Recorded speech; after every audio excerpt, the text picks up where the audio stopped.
Hi friends, என்னதான் நம்ம தலைவரோட கூலி படத்துக்கு வந்து ஏகப்பட்ட நெகட்டிவ் ரிவ்யூஸ் கொடுத்தாலும் மக்கள் வந்து ஏற்றுக்கலை. மக்கள் கொண்டாடத்தான் செய்கிறாங்க. முதல் 4 நாட்களில் பார்த்தீங்கன்னா 400 கோடி மிகப்பெரிய வசூல், சாதாரண வசூல்லாம் கிடையாது அப்படின்னு திருப்பூர் சுப்பிரமணியம் அடித்து சொல்லியிருக்காரு. டூரிங் டாக்ஸில் நம்ம சித்ரா லட்சுமணன்ட்ட நேர்காணலில் பேசியிருக்காரு. ரிவ்யூஸும் கண்டபடி பேசினாங்க. ஆனால் ஃபஸ்ட்டு 4 days மிகப்பெரிய வசூல், சாதாரண வசூல்லாம் கிடையாது. ஆச்சுங்களா, அதை வந்து திங்கக்கிழமை அந்த படம் சஸ்டெயின் ஆயிருக்கு.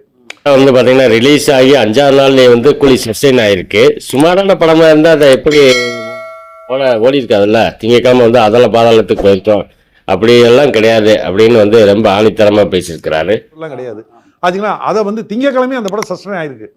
படம் வந்து சுமாரான படமாக இருந்திருந்தால் நிச்சயமாக திங்கக்கிழமைக்கு அதர பாதாளத்தில் கிடக்கும். அப்படிலாம் கிடையவே கிடையாது. அதாவது படங்கள் நல்லா இருந்தால் போதும், யாருடைய நெகட்டிவ் ரிவ்யூஸை பற்றி கவலைப்படுறது கிடையாது. மக்கள் மண்டையில் உரைக்கிற மாதிரி இந்த கோல்டு காயினுக்கெலாம் வந்து மண்டையில் உரைக்கிற மாதிரி சொல்லியிருக்கிறாரு திருப்பூர் சுப்பிரமணியம். அதாவது என்னதான் வந்து திருப்பூர் சுப்பிரமணியம் மாதிரி ஆட்கள் வந்து என்னதான் சொன்னாலும் வந்து இந்த கோல்டு காயின் இந்த வலைப்பேச்சு கும்பலுக்கெல்லாம் வந்து மண்டையில் உரைக்காது, சுட்டியில் அடிச்சு தான் சொல்லணும். ஓகே ஃப்ரெண்ட்ஸ், இந்த வீடியோ பிடிச்சிருந்தா லைக் பண்ணுங்க, கமெண்ட் பண்ணுங்க, ஷேர் பண்ணுங்க, முக்கியமாக சப்ஸ்கிரைப் பண்ண மறந்துடாதீங்க. மகிழ்ச்சி.